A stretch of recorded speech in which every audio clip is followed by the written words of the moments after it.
guys, welcome back to my channel, and in this video I'm gonna be taking you guys on a long week in my life that's mixed of art and errands.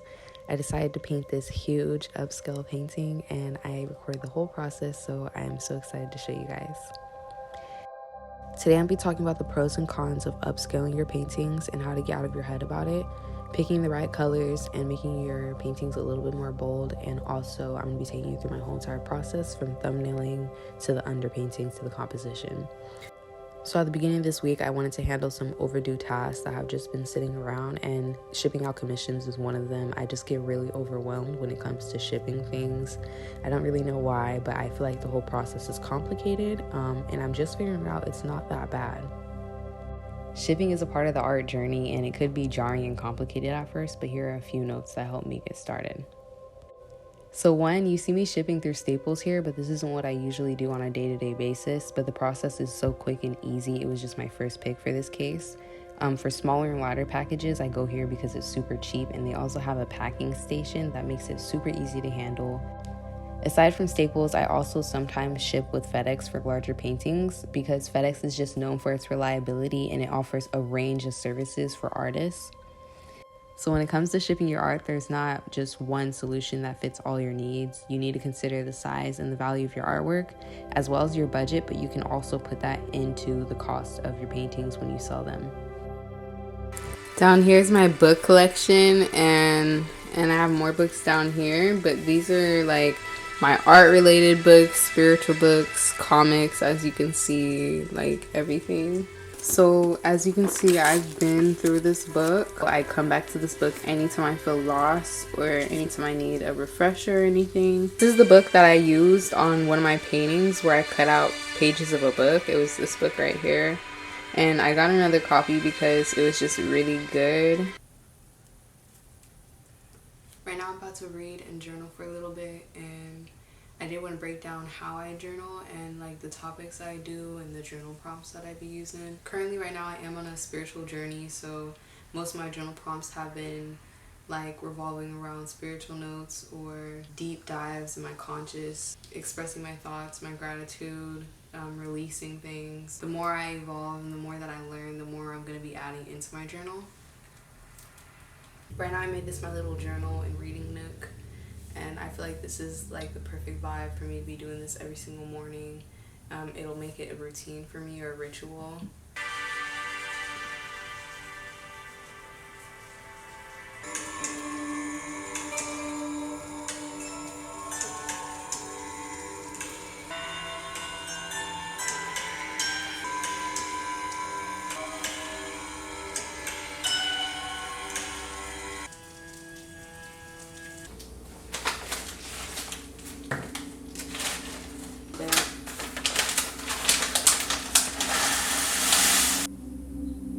I'm really fucking low on almond butter. This bowl is so good. I kid you not, I could eat this religiously. I love me some oats.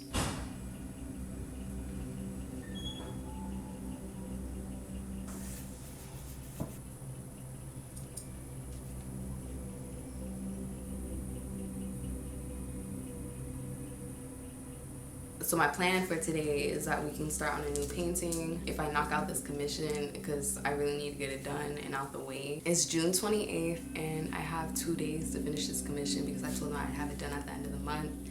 I think it's 30 days, right?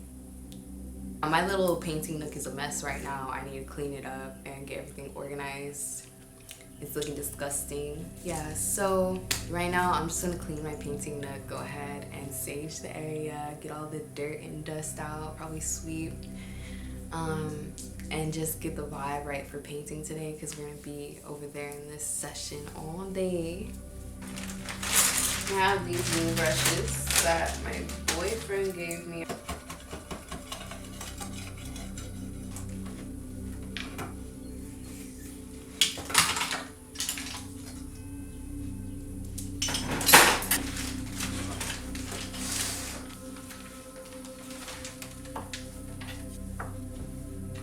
So before we start, I like to start with thumbnailing because I feel like thumbnails allow me to explore the composition and colors before I start working on the final canvas.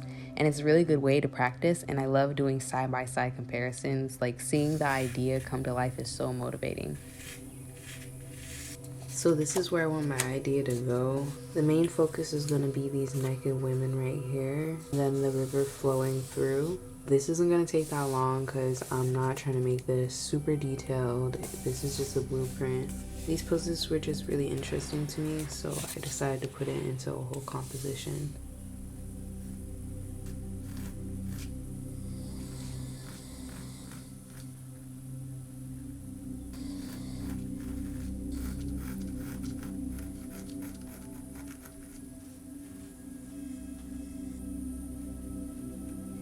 Yeah, you made her smaller because, like, if you move her from side, it's her feet go right at your hip, and then her head is right at the top of your head, but here the head's lower. But what I was saying was, I don't think it matters still. One, because it's a painting, and two, because the floor evens out right here. That makes sense. Like, it looks like the river is coming down this hill. Most artists I know are afraid to upscale, and the thing that helped me with upscaling is just getting comfortable creating outside my comfort zone. I always wanted to paint things that I knew how to paint instead of trying something new, but you can't be afraid to try some new techniques or styles. Expanding your artistic toolkit can add depth and variety into your work. It's taking a lot longer to do the underpainting because it's so big, but we're just gonna hit it. We're just gonna keep on trying.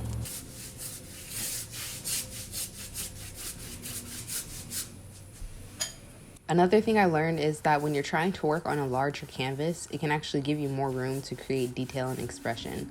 You can really go in on the smaller things that you need to create, and it allows you to create a stronger impact in your art.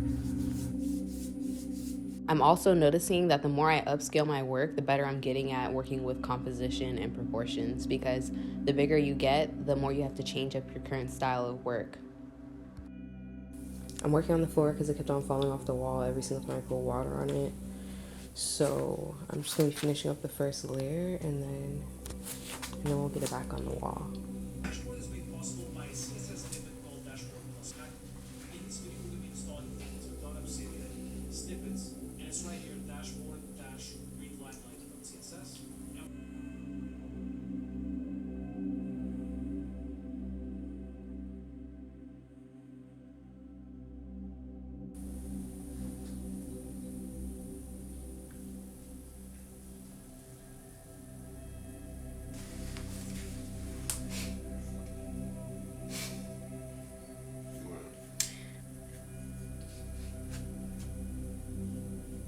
Before I even got into painting, I always saw people painting on their walls, and I thought it was the coolest thing ever. And I never did it because I was, one, afraid to upscale my work, and two, I didn't know how to go about it. I bought my first canvas roll for working on the wall from Hobby Lobby for cheap, and when you get your canvas roll, make sure it's already primed so the paint doesn't bleed through and get on the wall. Another way to protect the wall is to lay some plastic underneath the painting, that way it doesn't drip on the floor, and also you can put a layer behind your painting.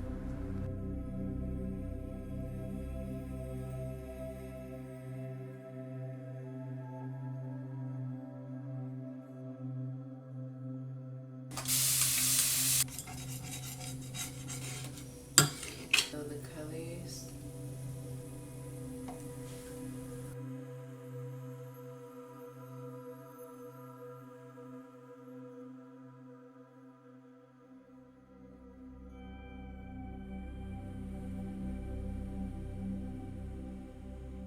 As an artist, it's really important to learn about color harmony. So for me, I chose a limited color palette that complements the subject.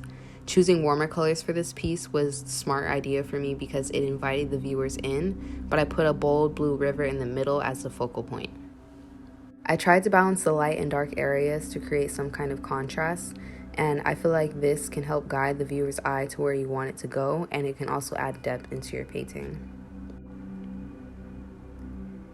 I was also experimenting with symmetry and angles. I tried to put more of the girls on the right side than the left side because I realized the girl on the left side was a lot bigger. So it's important So it's really important to create an engaging composition. Foreground, middle ground, and backgrounds are all things to take into consideration when you're creating your composition. Foreground elements can create some kind of immediacy, while the background provides more context to your painting. So when I paint, I think of what the mood is that I want to convey in the piece, and I wanted to bring you guys into my world for this one. So this composition frame was a lot wider and deeper than most of my other portraits. Right now I just finished up the rocks in the water, and I'm going to be working on the trees. I'm thinking on how I'm going to layer it and how I'm going to make the light shine on the leaves, which is going to be a bit tricky, but I'm going to figure out how I can do it in my style. I want to stay as true to my style as possible with this painting, because that's the purpose, is to bring you inside my world, or how I view the world. As I was painting, I kind of covered up the line art, so I'm going to go back with maybe a permanent marker or a Sharpie, and I'm going to go over the lines again. That way it's easier to read when I'm painting. These 3 self-portraits are going to be 3 different beings, and what I mean by that is it's going to be my physical body, my mental body, and my soul body. So those are 3 different entities for me, and I'm going to try to represent them inside this photo. One's going to be kind of universal looking, very spiritual and space-like. It's going to have stars. It's going to be a body of the universe. The closest one up to the frame is going to be my physical body, so it's just going to be me as I am. And the one all the way in the back is going to be my soul body, and that is just going to be light. It's just going to be a very bright figure, and I'm going to figure out how I want to do that. So I'm going to be experimenting, because I've never painted anything like this, the way my mind's running. So this is going a different direction than what I initially had pictured it to be. Not in a bad way. I think it's coming out a lot better than what it was supposed to turn out like. But regardless, I'm super excited for you guys to see the results, and I think it's coming out really good. Right here is where I have my palette. This is going to be a key. It's serving as a key for this painting whenever I walk away from the painting. If I'm walking away too early, or maybe if I'm taking a break, I can always come back with this palette right here and see what colors I left off on. So while I was painting the water, I took note of every single shade I was using to paint the water. That way, once I took a break in between the midtones and the highlights, I was able to come back and find the exact highlight that I needed. When you're mixing colors, sometimes you cannot mix the same color twice, which is really aggravating when you take a break, but with a key, it makes it a bit more easier. I also have this mixing guide over here. I've been using this mixing guide to help me pick out what colors would make the most sense when mixing. So for this water, I picked out cobalt teal and maybe some yellow green, some calcium yellow light, just to get these colors right here.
I'm in love with this grid. It speeds up my process so much, and I feel like I don't have to try as hard when I'm mixing colors.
Last thing I want to say is try to be okay with whatever you produce. You should be happy with the results and always move forward, because if you're stuck, you're going to be overwhelmed.